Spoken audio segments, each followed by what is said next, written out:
Hey everybody, I'm Jared Zimmer, the Senior Director of the Word on Fire Institute, and I'm here with my very good friend, Dr. Matthew Nelson, coming from the Great White North. How are you, buddy? I'm doing good. How are you doing, Jared? Doing good. A little bit different weather down here in Texas, of course, but so we're having this conversation today to talk about your new book that you edited called The New Apologetics, which is a brand new book coming out of the Word on Fire Institute imprint. And you've been working on really hard on this for quite some time, so thought we'd have a great conversation about kind of the genesis of the book, what you hope to kind of your readers to get out of reading it, and kind of what the overall kind of vision of the book is. So maybe to start off, what was the idea behind it? Where was your mind whenever you were thinking about the idea of this book? Well, it was in some ways a dream come true, really, just to have the opportunity. It is the sort of thing that I think I probably would have loved to do, and I would have loved to have thought of it and proposed it, but I was on the receiving end of an invitation to edit this book, and so it was a great privilege and something of a surprise to be contacted by Brandon Vaught and asked to put together a roster of all-star Catholic thinkers who could contribute new essays to important topics concerning apologetics. And so it was, a blessing to be asked to do that. And from front to back with this project was truly a labor of love. And, I hesitate to call it my book because, most of the content in there is not from me. I had the easy job of reading these great thinkers and lightly editing, but for the most part, keeping my hands off of these really great essays and important contributions to the new evangelization. So that's really how it happened, is a surprising and thrilling invitation from Brandon Vaught in the Word on Fire Institute Publishing Department. And that's what got it off the ground. Awesome. Well, of course, the title of it is The New Apologetics, Defending the Faith in a Post-Christian Era. Maybe speak a little bit about why an idea of a new apologetics and why that term post-Christian might be very important to understand as well. Yeah, well, those are two really big questions, and a lot has been and could be written about those two different things. I'll start with the new apologetics. So there's something about calling your book The New Apologetics that comes across, at least to me, as pretentious. I had to kind of look myself in the mirror and say, who are you to be writing the New Apologetics book? But again, I'm not writing the book. I'm editing this book that is ultimately made up of contemporary thinkers thinking about important topics in a fresh and engaging way that's going to meet the culture where it's at right now. And so the new apologetics, really, though properly understood, is just a continuation and a sort of outgrowth of the new evangelization that was instituted by St. John Paul II. In much the same way that he, was clear with us about the fact that the new evangelization is, in a sense, the old evangelization, but carried out in a new way. That's very much the way that the new apologetics should be thought about. Is, for St. John Paul II, what was important was a renewal of the ardor, method, and expression through which we evangelize the culture. And with the new apologetics, I suppose you could think of that in a very similar way. What this book is not so much a book of new arguments. In no way am I trying with this book to have people discard the arguments of the past and rethink in a completely new way from a blank slate the ways that we're trying to make arguments, give an account for the hope that is within us. But what I'm trying to do with this book is create a framework through which the arguments that have been delivered through the ages can continue to be proposed, but in a way that will properly and in a new way engage the culture where it's at now, given the nuances of the culture now. Even 10 years ago, the ways we thought about doing apologetics and the priorities that we might have had then have changed to an extent. And so the new apologetics is a continuation of the new evangelization and just another way of carrying it forward. And it's also, just in the most obvious sense, it's a way of meeting the culture again where it's at. So considering certain things out there right now that maybe weren't a priority or a concern for those who desire to preach the gospel to the culture 10 years ago, even 5 years ago. And so you've got chapters on things like critical theory. You've got chapters on quantum physics and how quantum mechanics open up the possibility for us to think about the human person, for example. There's a really great essay written by the prominent Catholic philosopher Robert Koons on that particular topic. And again, we have a large portion of this book devoted to the science and religion question and how science and religion work alongside each other and complement each other rather than contradict each other, contrary to popular secular belief. So there's also this sense in which the New Apologetics focuses on the new topics that have arisen as of late. And then finally, a sort of third emphasis I like to make, and this is a continuation now, once again, of St. John Paul II's way of thinking about evangelization. And this is something that Avery Cardinal Dulles emphasized for future apologetics, and that is a personalistic approach. So there's a sense in which the New Apologetics is something that takes effect every time we meet somebody different across the table. Your experiences and presumptions and arguments and rebuttals and opinions are going to be different from those of even your wife to some extent, and certainly to those that don't share the same faith as you. And so every individual brings with them their own set of properties and qualities that make them different from the next person. And so there's a sort of new apologetics that needs to be put into effect for every individual person, according to, again, those different presuppositions and opinions and experiences and so forth. So those are three ways, I guess, to think about the new apologetics. And this book, in a sense, tries to incorporate all three of those into one fine-tuned unit.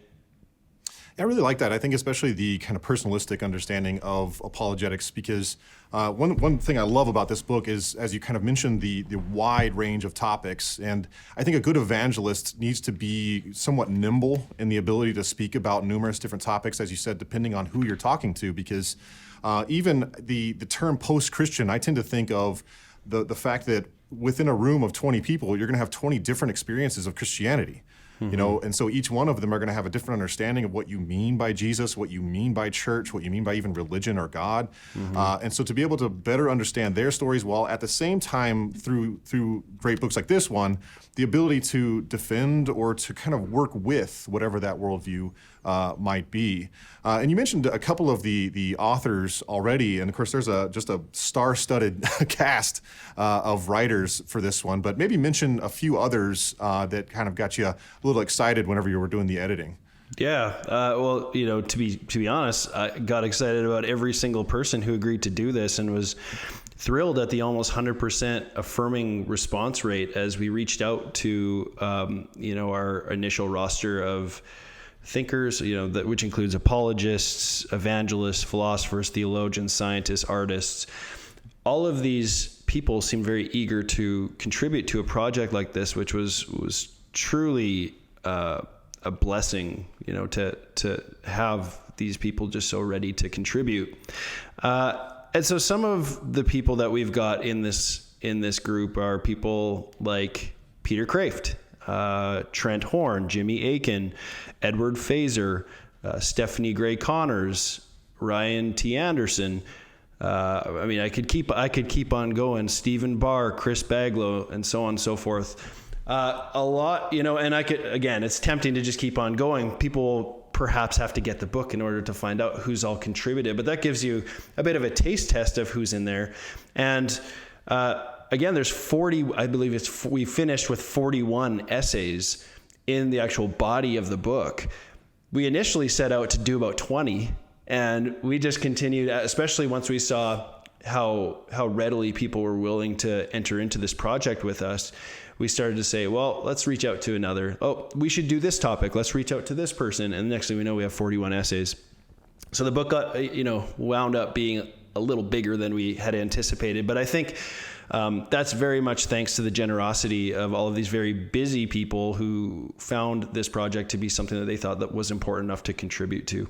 So like I said, these are first-class thinkers and devout Catholics who really care about the new evangelization and really want to see apologetics carried out in a way today that is going to truly be effective and truly, begin to stir souls, put pebbles in people's intellectual shoes, and really get them to start turning back towards their Lord and Savior.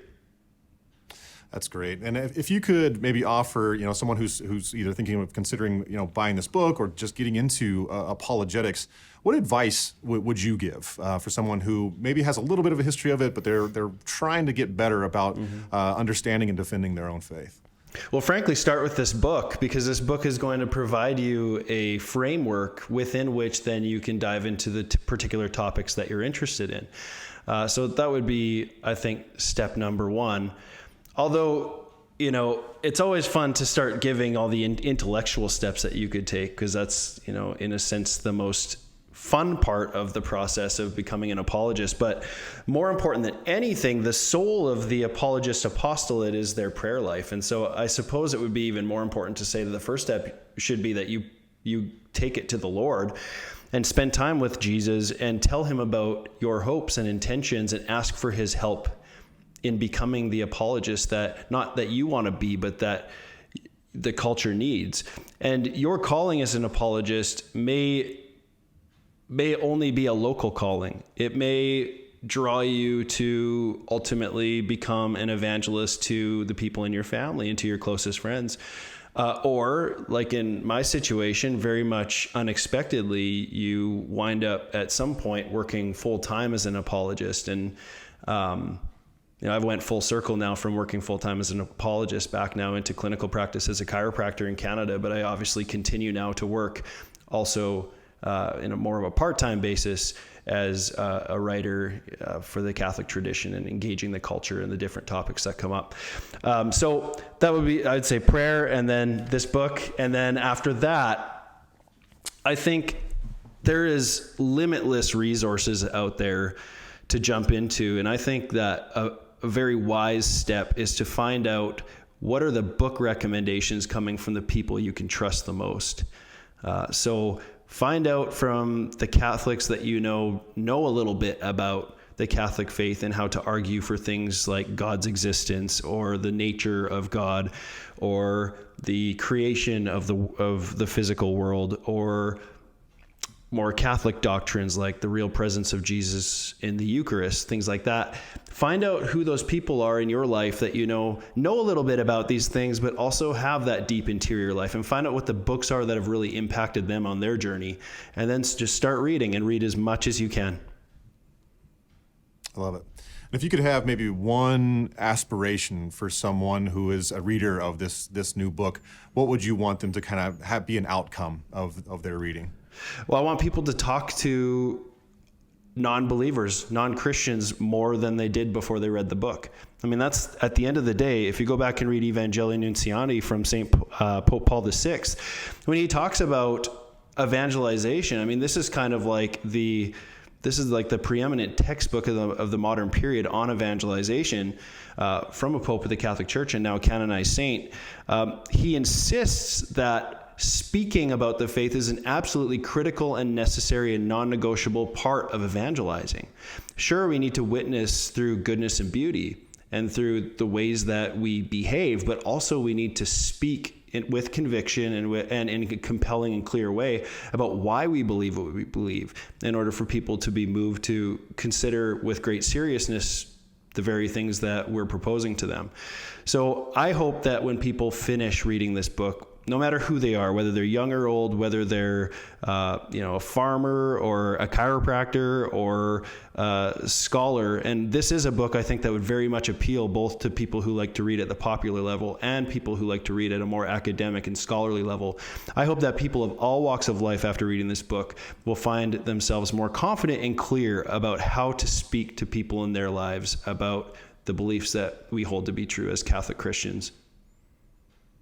That's great.